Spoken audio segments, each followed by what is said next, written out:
Content generate किया और उसको आगे फॉरवर्ड किया, राइट? क्वेश्चन इज कि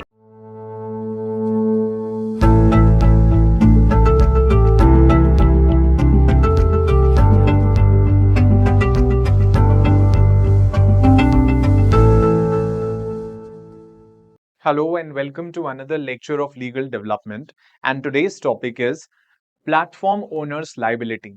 Platform owners liability means that as we have discussed this before, हम इसको पहले भी डिस्कस कर चुके हैं काफी लेक्चर्स में.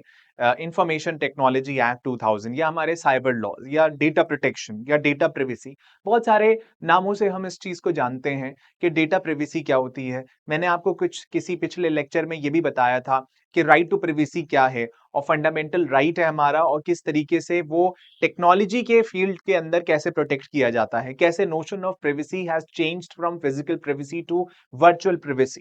ठीक है, अब बात यहां पर आ रही है प्लेटफॉर्म ओनर्स लाइबिलिटी की. जैसा कि हम पहले भी डिस्कस कर चुके हैं, intermediary rules, information technology intermediary rules of 2021, जिन्होंने 2011 के आईटी रूल्स को रिप्लेस कर दिया है, जिसमें हमने पिछले किसी एक लेक्चर में डिस्कस किया था कि बहुत सारे कंटेंट्स हैं, लाइक ओटीटी प्लेटफॉर्म्स हैं, ओवर द टॉप प्लेटफॉर्म्स हैं, जिनके ऊपर वेब सीरीज आती हैं, जिनके ऊपर कंटेंट आता है, वो अनरेगुलेटेड होता है, सीबीएफसी से अलग होता है, और किस तरीके से आईटी रूल्स 2021 उनको रेगुलेट करने की कोशिश कर रहे हैं. और वहीं पर सोशल मीडिया रूल्स को भी रेगुलेट करने की कोशिश की जा रही है, सोशल मीडिया प्लेटफॉर्म्स को भी रेगुलेट करने की कोशिश की जा रही है. अब यहां पर बात आ रही है platform owners liability. Platform owners liability का मतलब यह होता है कि फॉर एग्जाम्पल कि आप फेसबुक के ओनर हैं, या आप इंस्टाग्राम के ओनर हैं, या आप किसी भी एक सोशल मीडिया प्लेटफॉर्म के ओनर हैं, अगर उस प्लेटफॉर्म के ऊपर कोई भी इलीगल एक्टिविटी हो रही है, then you shall be held vicariously liable. Vicarious liability का क्या मतलब होता है कि अगर आपके जेरे सरपरस्ती कोई कांड किया जा रहा है, कोई क्राइम हो रहा है, तो उसको वाइकेरियस लाइबिलिटी कहते हैं. जैसे कि मास्टर सर्वेंट रिलेशनशिप होता है, जैसे प्रिंसिपल एजेंट रिलेशनशिप होता है कि एजेंट की ऑफिशियल कैपेसिटी में हो रहे सारे कामों के लिए who is vicariously liable? Principal. Servant की ऑफिशियल कैपेसिटी में हो रही सारी गलतियों के लिए who is liable? The master. Okay, so the platform owners liability is कि किस तरीके से सोशल मीडिया प्लेटफॉर्म के ओनर की लाइबिलिटी है अगर उस प्लेटफॉर्म के ऊपर इलीगल एक्टिविटीज फैसिलिटेट हो रही हैं. ओके, यहां पर बात आ रही है टेलीग्राम के ओनर के अरेस्ट की. टेलीग्राम आप सब यूज करते हैं, मैं भी यूज करता हूं, सब लोग यूज करते हैं. टेलीग्राम एक सोशल मीडिया प्लेटफॉर्म है, और उस प्लेटफॉर्म के ऊपर लाइक व्हाट्सएप हम दूसरे लोगों से चैट कर सकते हैं. उसके ऊपर व्हाट्सएप चैनल्स की तरह पहले से ही टेलीग्राम पब्लिक चैनल्स भी हैं, और उन चैनल्स के ऊपर कुछ चैनल्स जो हैं वो बहुत ही ऑफेंसिव हैं, वो बहुत ही कंटेंशियस हैं, और उनके ऊपर इलीगल एक्टिविटीज हो रही हैं. तो इसमें इस बात के ऊपर अरेस्ट किसका हुआ? टेलीग्राम के ओनर का अरेस्ट हुआ. The arrest of Telegram founder in Paris has reignited the debate on digital platform owners' liability for user-generated content. This incident raises critical questions about the balance between free speech, user privacy, and platform responsibility in the digital age. Question is कि अगर आपका account है Telegram के ऊपर, आपने कोई illegal content forward किया आगे, या वहां पर आपने इलीगल कंटेंट जनरेट करके आपने फॉरवर्ड किया, आप ही उसके जनरेटर हैं, और आप ही ने उस कंटेंट को जनरेट किया अपने फोन से और उसको टेलीग्राम पे फॉरवर्ड किया आपने, तो हु इज रिस्पॉन्सिबल? आप रिस्पॉन्सिबल हैं. यूजर जनरेटेड कंटेंट मतलब होता है आप यूजर हैं और आपने एक कंटेंट जनरेट किया और उसको आगे फॉरवर्ड किया, राइट? क्वेश्चन इज कि एक बंदा एक इंडिविजुअल लायबिलिटी फिक्स करने की बजाय ओनर की लायबिलिटी को फिक्स क्यों किया जा रहा है? यहां पर ये क्वेश्चंस रेज हो रहे हैं. ये मैं नहीं कह रहा हूं, these are the questions being raised both in domestic as well as in international discourse. ठीक है, what was the background of founders arrest? The founder of Telegram, a digital messaging platform, was arrested in Paris on 24th August 2024. French authorities have initiated an investigation against founder on multiple serious criminal charges. What are the charges?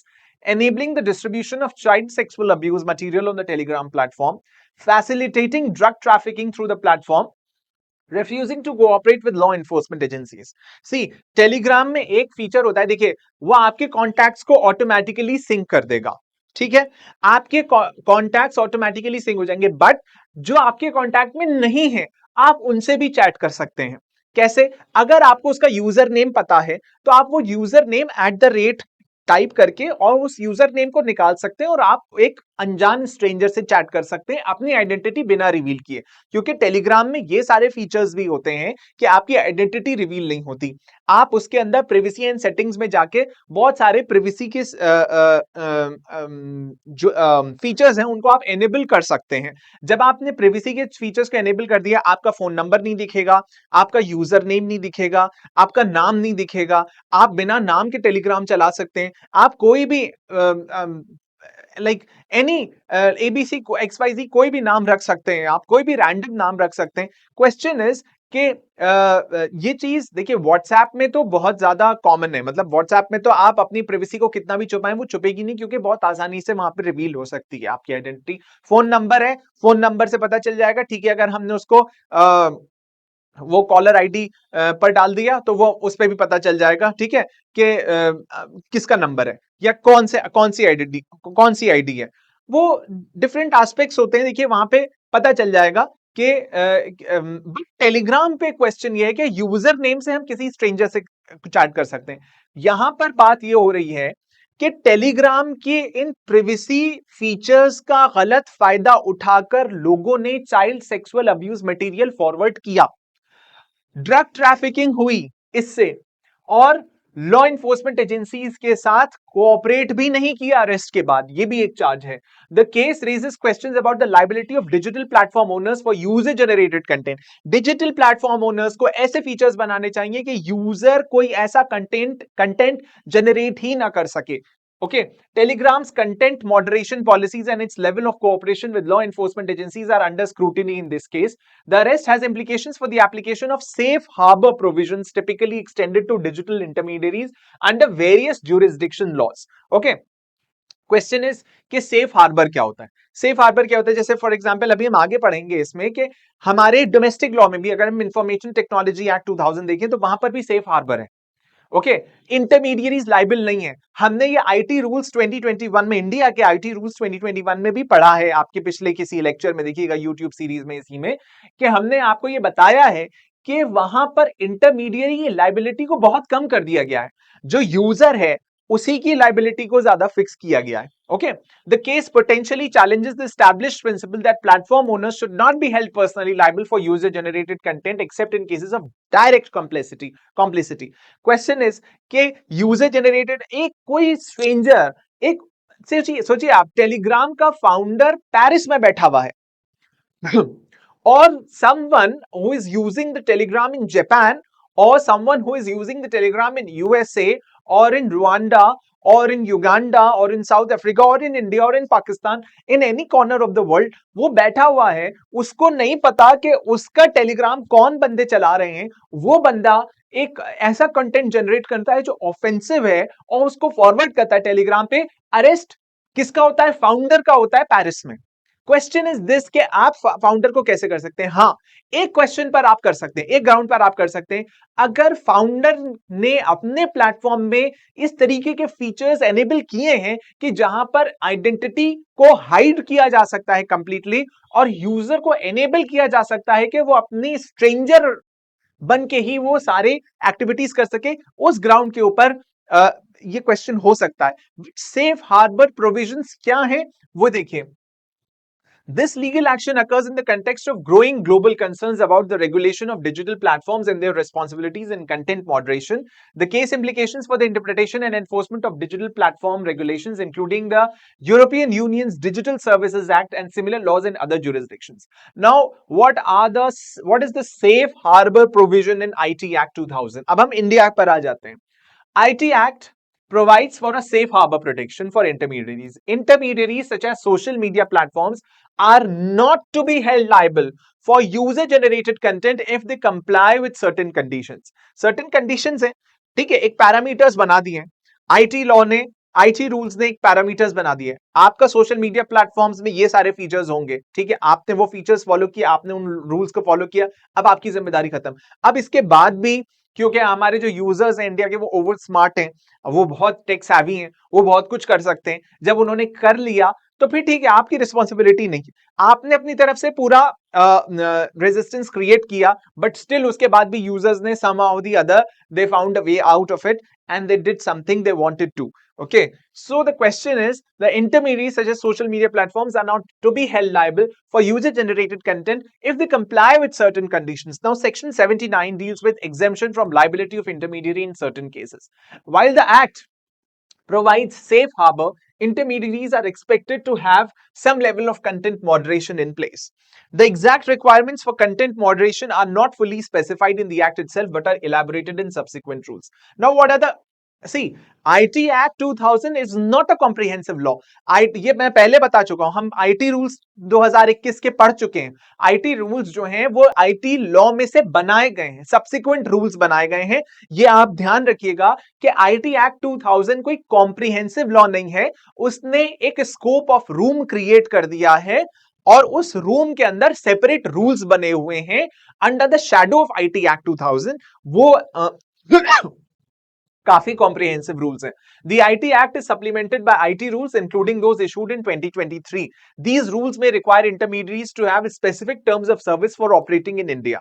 Now, cooperation with law enforcement, intermediaries are expected to cooperate with law enforcement agencies subject to due process. Like subject to due process, like according to the procedure established by law. That is what corresponds to the due process law in United States of America. This may include having compliance officers or designated representatives to facilitate such cooperation. Her social media platform का जिसका office India में है, IT rules ये कहते हैं कि आपको एक कंप्लायंस ऑफिसर अपॉइंट करना है। मैंने पहले बताया था जब हमने ओटीटी प्लेटफॉर्म्स के बारे में पढ़ा था, तो ओटीटी प्लेटफॉर्म्स ने ये बताया, उसमें ये बताया गया था कि इंडिया में अगर नेटफ्लिक्स को काम करना है या अमेजॉन प्राइम को काम करना है तो उन्हें एक ग्रीवांस रिड्रेसल ऑफिसर अपॉइंट करना पड़ेगा। उन्हें अपनी पूरी एक लीगल टीम तैयार करनी पड़ेगी जो ये देखेंगे कि उनके जो कंटेंट है वो उसका कंप्लायंस पूरी तरीके से आईटी रूल्स के या आईटी लॉ के मुताबिक हो रहा है कि नहीं हो रहा है, ठीक है। Now, this may include having compliance officers or designated representatives to facilitate such cooperation. And in case of social media platforms, they are going to have compliance officers or designated representatives who are going to make sure that cooperation is facilitated. Now, personal liability. Now coming to the point कि user generated content के लिए personal liability fix होनी चाहिए. The act generally does not impose personal liability on founders or executives of intermediaries for user generated content. However, in cases of direct complicity or knowledge of illegal activities, personal liability may be considered. देखिए personal liability consider की जा सकती है। अब मैंने कोई कांड किया, मैं यहाँ इंडिया में बैठा हुआ हूं, इंडिया में बैठकर मैंने कोई ऑफेंस किया और अरेस्ट उसका हो रहा है, तो ये बात समझ में नहीं आती है। बट हाँ, अगर उसकी डायरेक्ट कॉम्प्लिसिटी है, if he knows that there is a person in India who is doing these kinds of illegal activities, then definitely he is supposed to be arrested.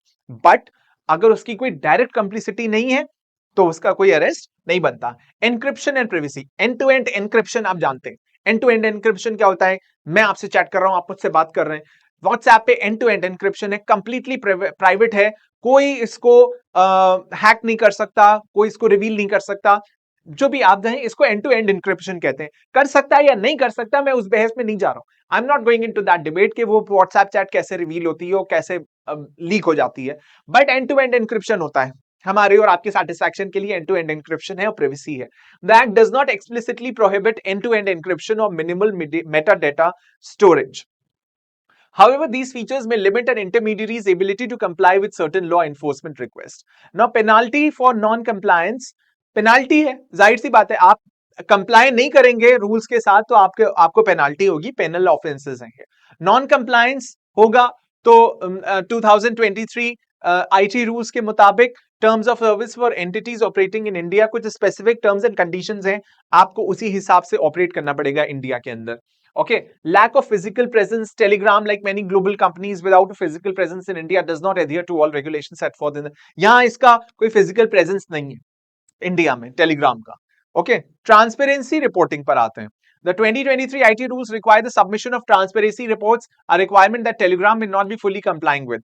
आपको ट्रांसपेरेंसी रिपोर्ट सबमिट करनी पड़ेगी. Compliance officer होना चाहिए, compliance officer designation है. Selective enforcement risk होना चाहिए. Content moderation on public channels, जो भी कंटेंट पब्लिक चैनल्स के ऊपर आ रहे हैं, बहुत सारे पब्लिक चैनल्स हैं. आपकी कोचिंग का ही पब्लिक चैनल है, बहुत सारे चैनल्स चल रहे हैं टेलीग्राम के ऊपर, आप चैनल बना सकते हैं. तो इंस्टाग्राम पे ग्रुप्स बन जाते हैं, चैनल्स बन जाते हैं, व्हाट्सएप पे चैनल्स बन गए हैं, फेसबुक पे तो कब से चैनल्स चल रहे हैं, है ना. यूट्यूब चैनल्स तो बहुत ही पुराने हैं. तो आप देखिए कि पब्लिक चैनल्स के ऊपर कंटेंट मॉडरेशन होना चाहिए. आप देखिए वो पब्लिक चैनल है, वो ऐसा तो है नहीं कि वो एंड टू एंड इंक्रिप्शन है उसका. तो जब वो प्राइवेट नहीं है, पब्लिक चैनल है, तो आप जाइए उसको कंटेंट मॉडरेट करिए. क्यों चाइल्ड सेक्सुअल अब्यूज हो रहा है, ये क्वेश्चन है, ये लाइबिलिटी है जो फिक्स कर रही है किसके ऊपर, फाउंडर के ऊपर. Okay, investigations into platform misuse. Ministry of Electronics and IT has announced investigations into Telegram over concerns of its use for illegal activities such as extortion and gambling. बहुत होती है. Okay. What is Ministry of Information and Technology's investigation of Telegram? The IT ministry has officially announced an investigation into the Telegram. And what is the scope of investigation? It is being used for illegal activities, which includes extortion and gambling. And what is the legal basis for investigation? While not explicitly stated, the investigation likely falls under the purview of the IT Act and subsequent amendments.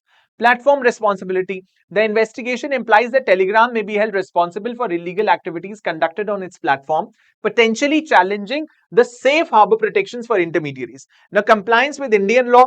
Obviously जब भी आपको India में office है, आपका यहाँ के user आपका Telegram use कर रहे हैं, आपको कंप्लाई करना पड़ेगा. That's it. इसमें कोई रॉकेट साइंस नहीं है, स्ट्रेट जैकेटेड फॉर्मूला है. Potential outcomes. Depending on the findings, potential outcomes could include directives for enhanced content moderation. Obviously, directions आने चाहिए. Requirements for greater cooperation with law enforcement. आप law enforcement agencies के साथ cooperate करिए. Penalties for non-compliance with Indian regulations और restrictions on Telegram's operations in India. And data access and privacy implications तो वही है जो हम पहले डिस्कस कर चुके हैं, इसमें कोई नई बात नहीं है. और ये कुछ केसेस हैं. French court ordered Yahoo in cooperation to block French users from accessing Nazi memorabilia auctions on its US-based website. Germany's action against Telegram. Germany reported that Telegram complied with a request to remove 64 channels. These channels potentially breached German hate speech laws. German hate speech laws को ban कर दिया. Like German hate speech laws ने public channels को, Telegram channels को ban कर दिया. ऐसे European Union regulations हैं. 2024 में digital service act European Union ने पास किया. तो it represents the EU's latest attempt to regulate big tech excesses. EU law prohibits requiring platforms to monitor or spy on their users. India's IT rules, new IT rules were implemented in 2023. These rules mandate specific terms of service for entities operating in India. Requirements include submitting transparency reports and designating a compliance officer. Now, what is the conclusion? As the internet changes, there is a growing tension between controlling online content and protecting free speech. The arrest of Durov might hint at a trend where governments impose stricter rules on digital platforms. This could lead to more platforms using encryption to protect user data and more negotiations between these platforms and governments. The question is simple.